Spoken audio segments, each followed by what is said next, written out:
Donald ට්‍රම්ප්ගේ තිරුබදු ප්‍රතිපත්තිය දැන් ලංකාවට දැන් විශාල ඔහු දැන් ඊයේ කියන්නේ අප්‍රේල්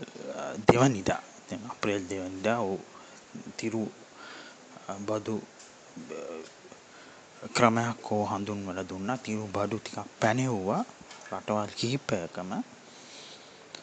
සමහරක් රටවල් ලංකාව, කැම්බෝඩියාව මේ වගේ රටවල් කිහිපයක බදු ප්‍රමාණය ගොඩාක් වැඩිය ඔහු එතන පැනවීමක් තිබෙන. ඒකට හේතු කිහිපයක්.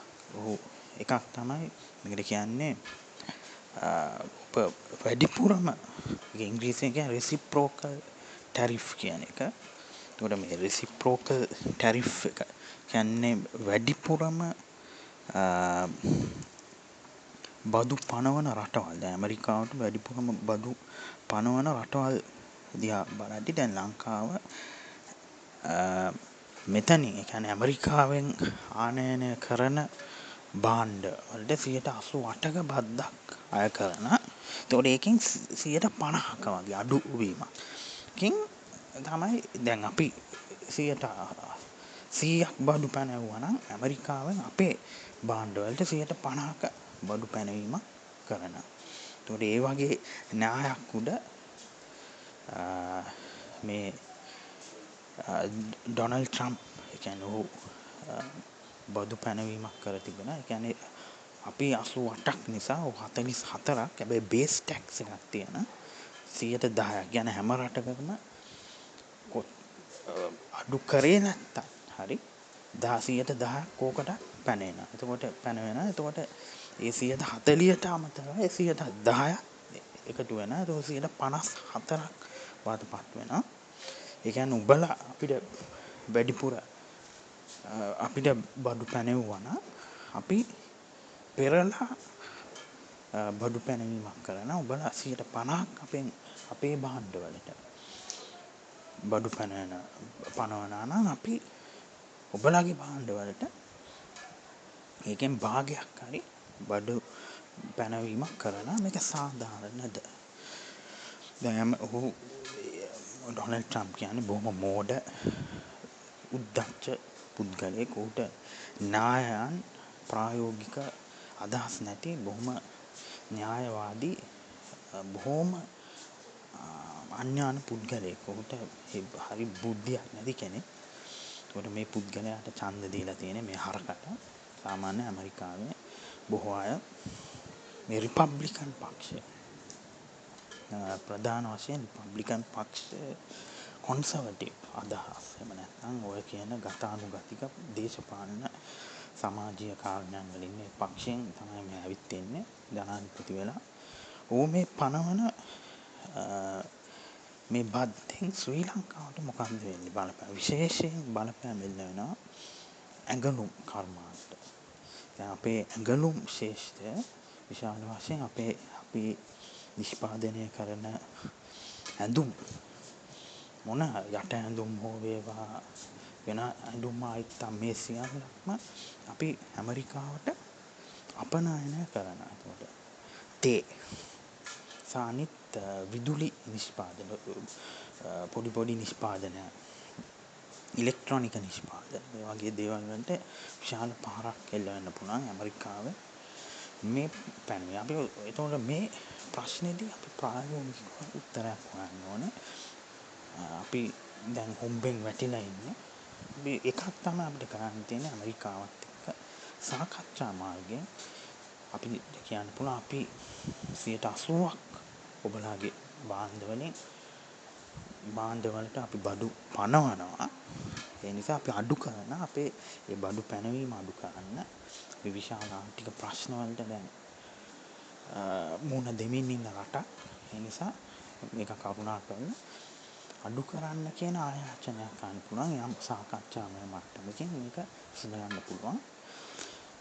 අනිත් එක තමයි අපිට පුළුවන් ඒ කරන ගමන් අනිත් රටවල් දැන් උදාහරණයක් විදිහට තායිලන්තය, තායිවානය, චීනය, ජපානය, දකුණු කොරියාව මේ වගේ රටවල් එක් වෙලා ඉන්නවා.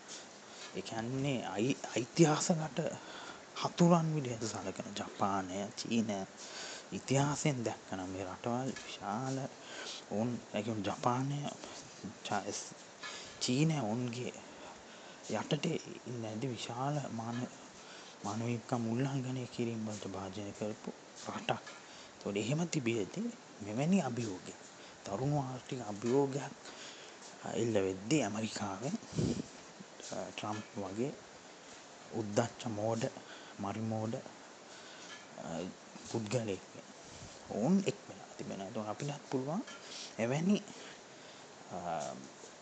ඒ රටවල් එක් වෙලා අපේ යම් සහනයක් ලබා ගන්න ආරක්ෂණයක් ලබා ගන්න එවැනි සාකච්ඡාවකට යන්න පුළුවන්. ඒක තවත් ප්‍රායෝගික ක්‍රමවේදයක් සාකච්ඡා මාර්ගයෙන් අපි කිසිසේත්ම බඩු වැඩි කරන්න හොඳ නැහැ. අපි එහෙම තත්ත්වයක නෙමෙයි ඉන්නේ. දැන් යුරෝපා හවුල බ්‍රිතාන්‍ය නම් තීරු බඩු ටික අඩුවෙන් ගහලා තියෙන්නේ. ඒ රටවල් වලට ආර්ථික වශයෙන් විශාල යම් ශක්තියක් තිබෙනවා. අපිට එහෙම නැහැ. අපි උත්සාහ කරන්න ඕනේ යම් දෙයකින් මේක යම් සමනයක් ලක්කන එක යම්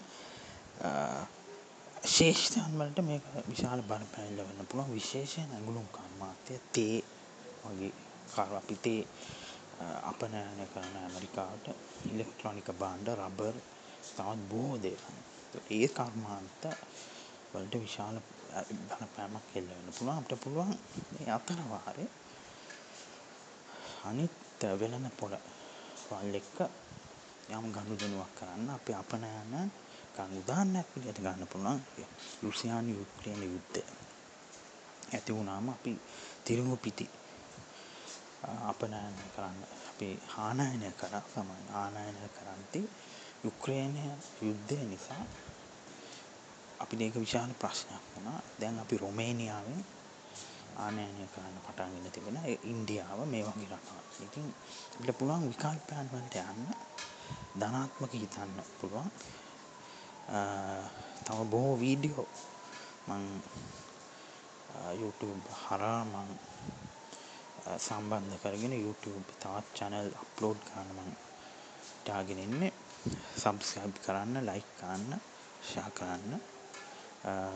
මේක ඇත්තෙම මේක බොහොම මෝඩ් මේ ආරක්ෂණවාදය මේක. එතෙම කියනනම් ඩොනල්ඩ් ට්‍රම්ප්ගේ ඔය තීරුබඩු ප්‍රතිපත්තිය ඒක බොහොම ආරක්ෂණවාදී ක්‍රමවේදයක් අසාර්ථකයි ඒක.